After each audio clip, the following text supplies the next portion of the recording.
So this wasn't too rusted or too bad, it's just that top part that was nasty. Brian's Mobile One. Hey everybody, welcome back. In this video, I got some things to show you. Let me grab you out of this tripod. So in previous videos, we did the winch on this truck, and I've done a few things. I mentioned I was going to reroute the cable.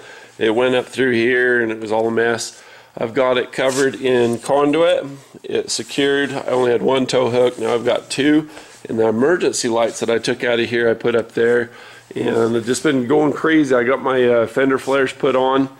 And I also ordered some nylock nuts to go with the Kimpex thing.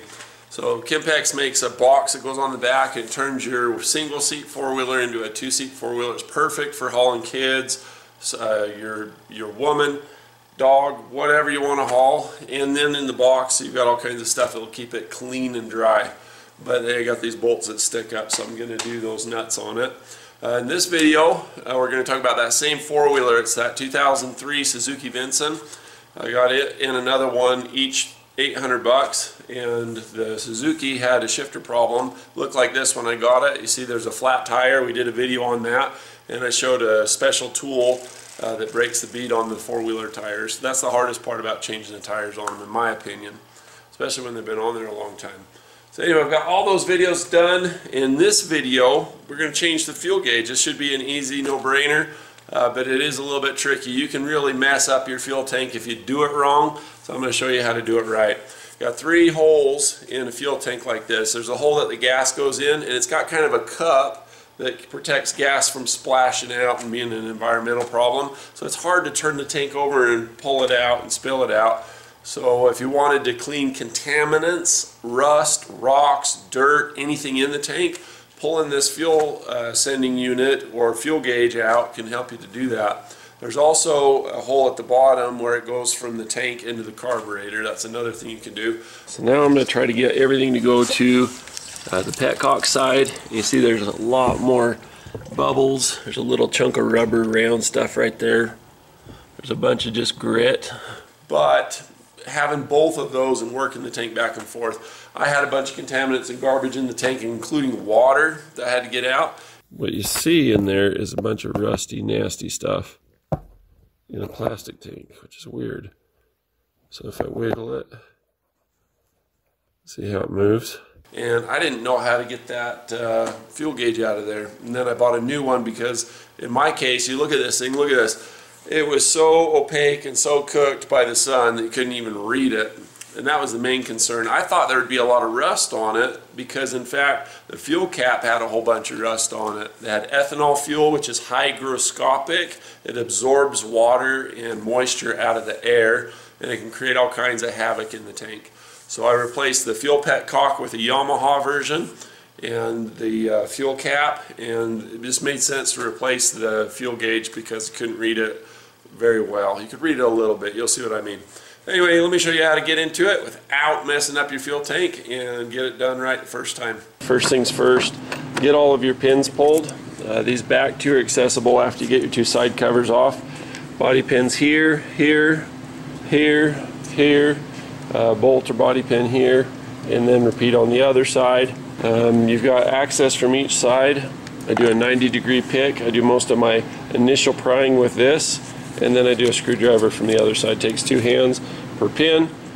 Once I get all of those out, these you just push the middle. These are Toyota style. Kind of ripped those off from them.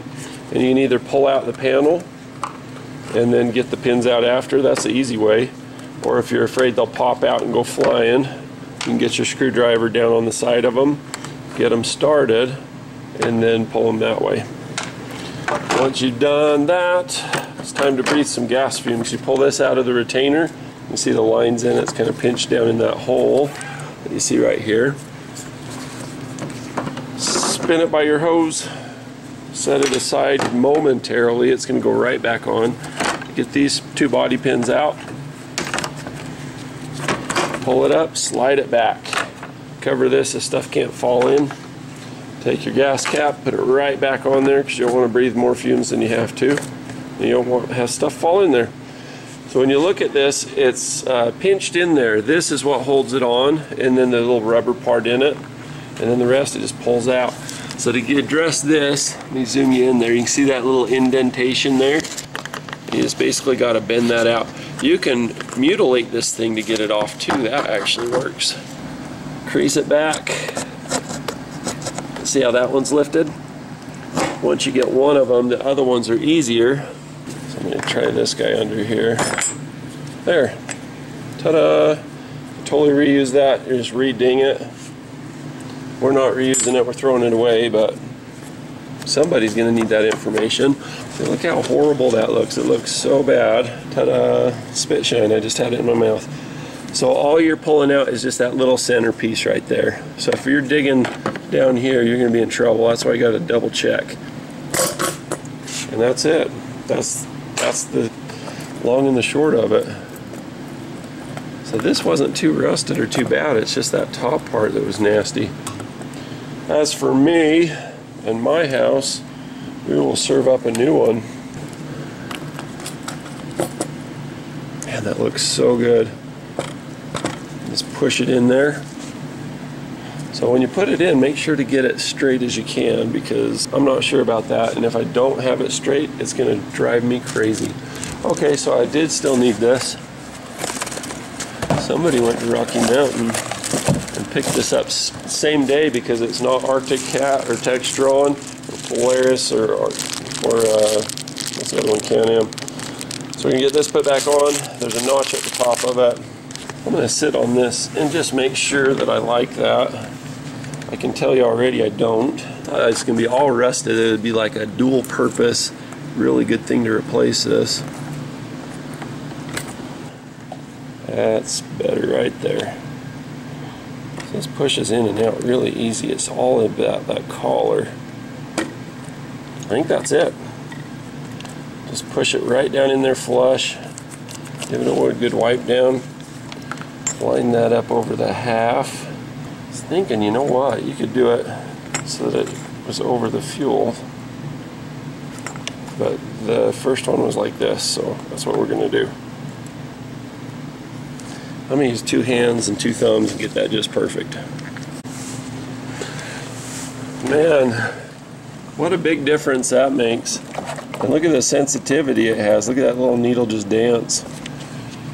So here, once again, before, can't read it. You kind of can if you really needed to, or you could spit on it and it would be clear enough. That's just nice. That's just nice. Cruising at a glance, you know, look down, look up like you're supposed to. Perfect. Let's see this thing in action.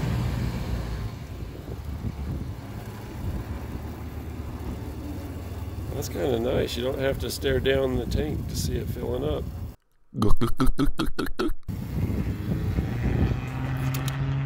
There we go. I hope you found this helpful. If you want, click that bell and be notified of the next time I upload. Cheers.